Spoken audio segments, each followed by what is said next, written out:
Welcome to World Largest Extremes, where we confront the most dramatic shifts and monumental narratives shaping our world. For too long, the story of Africa has been simplified, often reduced to extremes of poverty or crisis.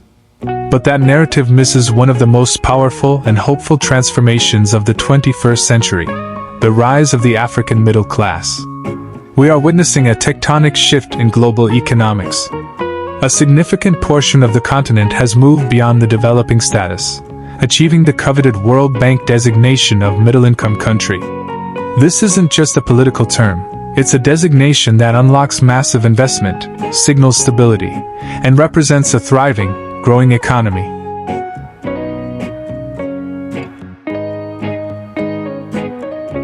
Today, we are exposing the full list and the extreme financial power of the African countries leading this economic revolution. We'll show you who they are, how they achieved this status, and why these nations are now some of the most dynamic engines of global growth. Let's dive into the data. Defining the extreme, what is middle income? Before we list the countries, we must first define the parameters of this achievement. The World Bank determines a nation's income status based on its gross national income, or GNI, per capita.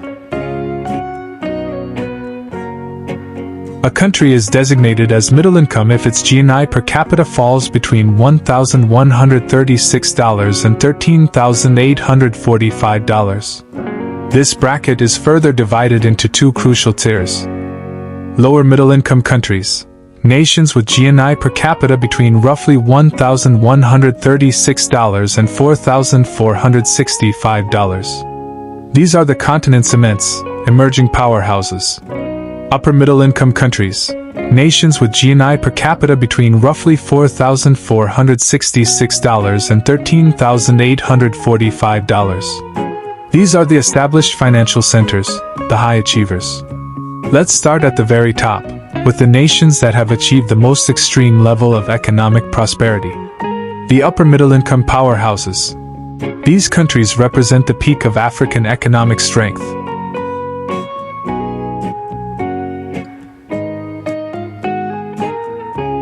Their status is often driven by highly strategic sectors like tourism, advanced financial services, and vast mineral wealth.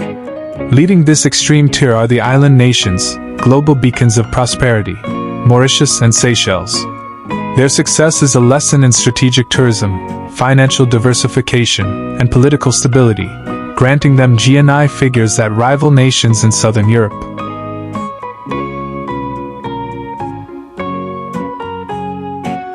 Next, we have the Southern African economic anchor, South Africa. Despite well-documented challenges, South Africa remains a cornerstone of the continent's finance, manufacturing, and mining industries, solidifying its position in the upper tier.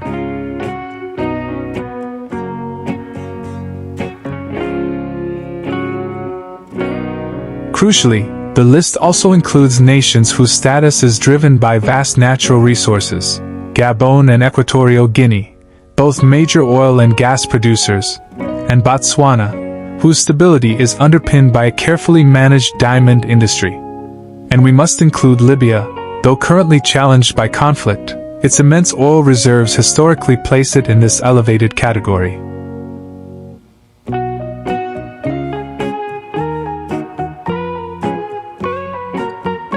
These countries demonstrate that African economies can, and do, achieve a level of sustained wealth and development that commands global respect.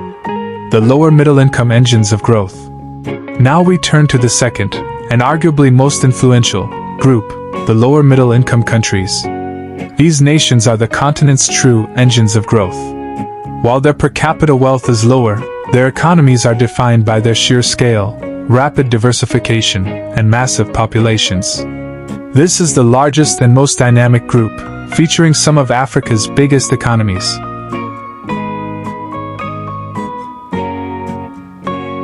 Nigeria, the continent's largest economy and most populous nation.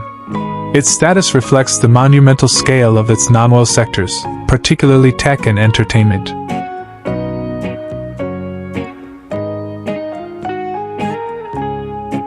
Kenya, East Africa's economic hub.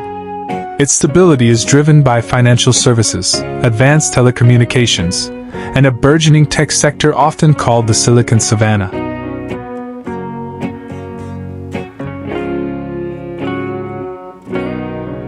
Ghana, a model of democracy and resource management, leveraging cocoa, gold, and a growing oil and gas industry.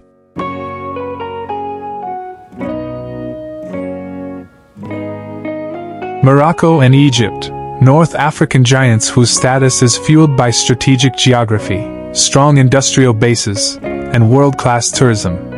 Ivory Coast, a colossal agricultural exporter, dominating the global cocoa market and seeing rapid urbanization. Senegal, Cameroon, Zambia, and Tunisia round out this group, each relying on a distinct mix of mining, agriculture, and manufacturing to sustain their economic rise. What is extreme about this group is their sheer potential. The growth trajectory of these nations over the next 2 decades will undoubtedly reshape the global economic map. It is critical to acknowledge that the middle-income status is not a silver bullet. While it is an extreme achievement on the global stage, these countries often grapple with an extreme challenge: economic inequality.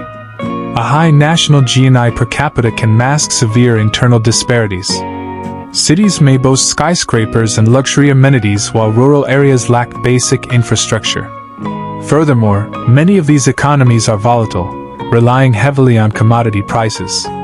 A sudden drop in the global price of oil or copper can instantly threaten their hard-won status, plunging them back into lower tiers. This is the extreme volatility of high-stakes global economics.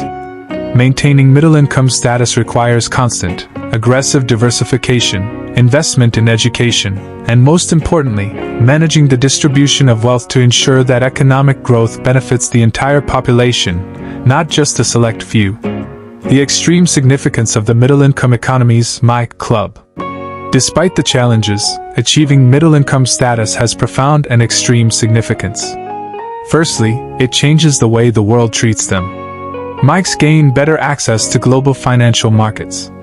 They can borrow money at lower rates and are seen as less of a risk by international investors. Secondly, it shifts the focus of development aid. Instead of receiving traditional aid, MICs are expected to become economic partners, trading goods and services rather than relying on handouts.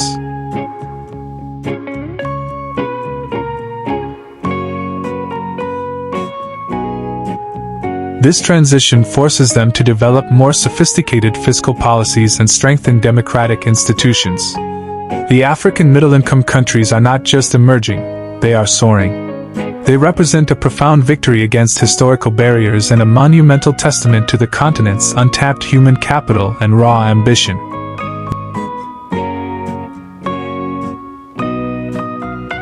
They are the true economic engines of the 21st century.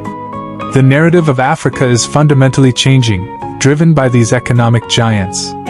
Their success story is one of innovation, resourcefulness, and a fierce determination to thrive.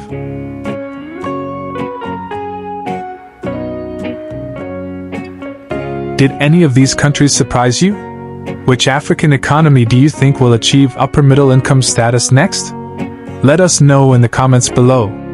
If this video opened your eyes to the extreme economic diversity of Africa, be sure to hit that like button and subscribe to World's Largest Extremes for more global insights. Thanks for watching.